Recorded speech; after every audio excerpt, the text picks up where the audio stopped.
Welcome back to The Time of Your Life with me, Ethel Rasmussen. Did you know that March is National Nutrition Month? It's no secret that well-balanced diet is key to living longer, living well. Joining us now is Jessica O'Hara Anderson, nutritionist here at the Baltimore County Department of Aging, to discuss some ways we can all improve our eating habits. Jessica, welcome to the show. Hi, Ethel. Thanks so much for having me. It's a pleasure. Jessica, you're a relatively new face at the Baltimore County Department of Aging. Can you tell us about yourself? What inspired you to pursue a career as a nutritionist for older adults? Sure. So I started back in July of 2024. I had recently got my master's degree in nutrition. And for me, nutrition is based around chronic disease prevention. And that is my main goal. And, what is affecting most of our senior population right now is chronic diseases, type 2 diabetes, osteoporosis, hypertension, which can all be preventable through diet and nutrition. And so I really wanted to reach out to more of demographics that maybe normally wouldn't see a nutritionist or have access to a nutritionist.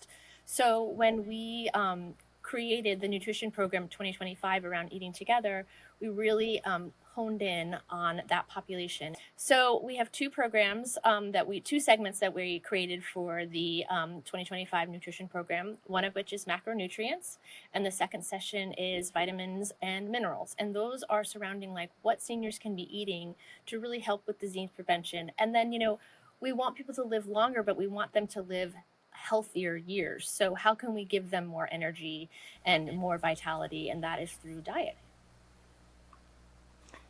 Excellent. Can you tell us more about National Nutrition Month? Is there a theme for this year? Sure. So National Nutrition Month actually started in 1973, and it was National Nutrition Week. But then in the 1980s, as more people grew enthusiastic about eating good food, that is when it became an entire month.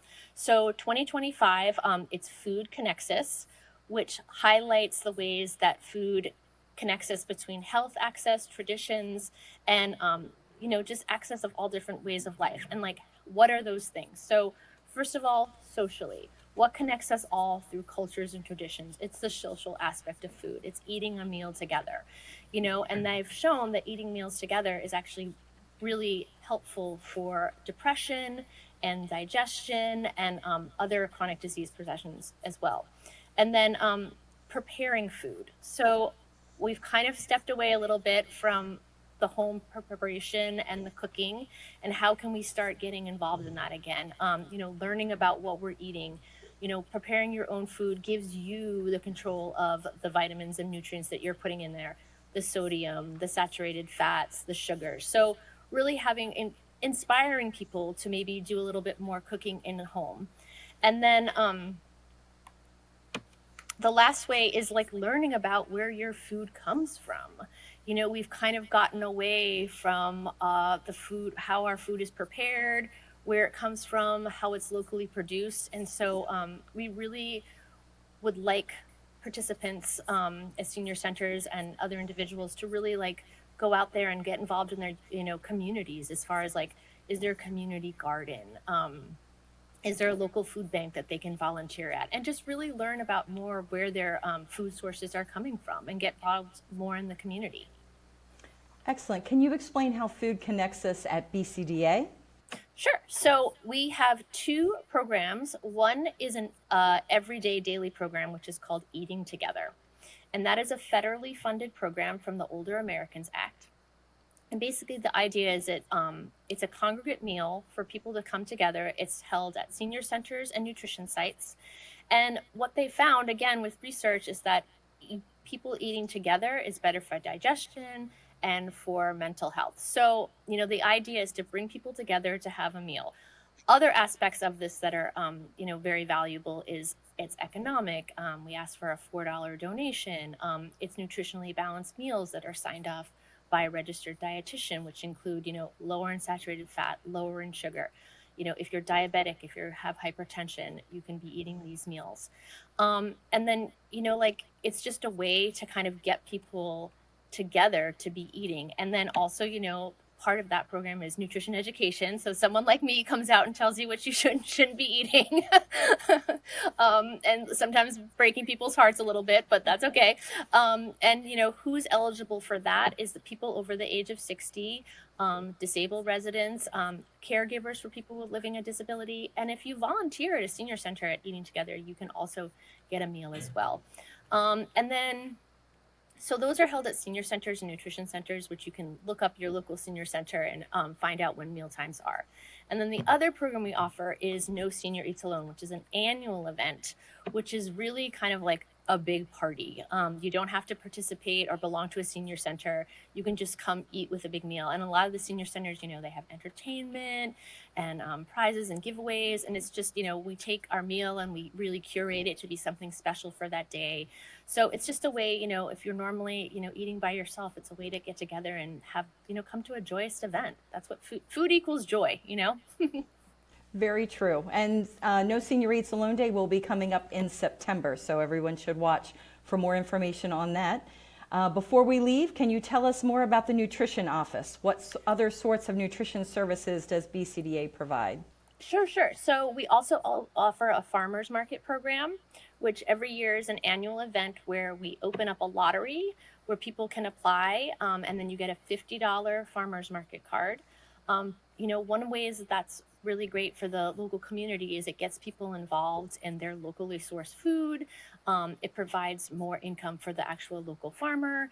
And then, it helps lower income participants, purchase vegetables and produce. And then, some of the other ways is that so all the sites that are held with Eating Together is we monitor, and they are run by volunteers, the most amazing volunteers. We wouldn't be anywhere without them, but we help train them, and we have to help monitor the kitchen and give them, health safety guides and things of that sort. So we do a lot of education in the community and at the site level.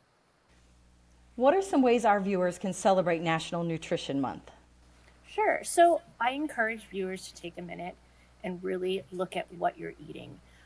As far as nutritional labels, like really turning around your label and reading what the ingredient list is, looking at serving size, because, a lot of time we're just not paying attention to what exactly we're eating. Ways that we can connect with food is learning to cook. Cooking classes are a great way to have social interaction as well. And exploring where your food comes from, like I said before, going to a local farmer's market, going to a food bank, and learning about community resources like SNAP, WIC, and ways that you can get involved in those areas. So healthy eating can start at any time, and that consists, really of upping your fruits and vegetable intake, limiting your saturated fat, lowering your sodium, lowering your sugar. And my goal as a nutritionist is to provide you with that education and kind of give you a gentle reminder of what you should and should be eating that might help you live longer, healthier lives. Thank you, Jessica, for taking the time to join us on the show and explaining all of the wonderful services that BCDA Nutrition Office offers to our audience. Thank you so much for having me, and I hope to meet some viewers in person at Nutrition Educational Talks, senior centers, and nutrition sites. And that's today's show. Thank you for spending your time with us. Please remember you can call the Department of Aging's information line called Maryland Access Point of Baltimore County or MAP at 410-887-2594 with questions pertaining to older adults and persons with disabilities. This show may be viewed at any time on Baltimore County Government's YouTube channel at youtube.com/baltcogov with open captioning us. That brings us to the conclusion of this edition of The Time of Your Life, a National Mature Media Award winner, about the services and contemporary topics that keep you in the know. Until next time.